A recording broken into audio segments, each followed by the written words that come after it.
आपण माने गोटे कथा जानिछन्ति जड़े मूर्ति तैयारी करुथिबा कलाकारटी भगवान को प्रश्न करुछन्ति कहउछन्ति हे प्रभु तुमे भी जड़े कलाकार आ मु भी जड़े कलाकार तुमे मो भली असंख्य मनीष मानंकु ए पृथ्वी पृष्ठ को पठाइच आ मु असंख्य मूर्ति तैयारी करी ए पृथ्वी पृष्ठ रे बिक्री कर देछि किंतु प्रभु सेतेबेले मते भारी लाज लागे गोटे कथा को नहीं जेतेबेले तुमे गढ़ी मनीष परस्पर सहित झगड़ा करते तुमे गढ़ी मनीष परस्पर सहित कली करते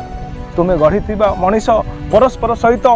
विवाद करते आउ मु गढ़ी मूर्ति पाखरे मुंड लगाई प्रणाम करि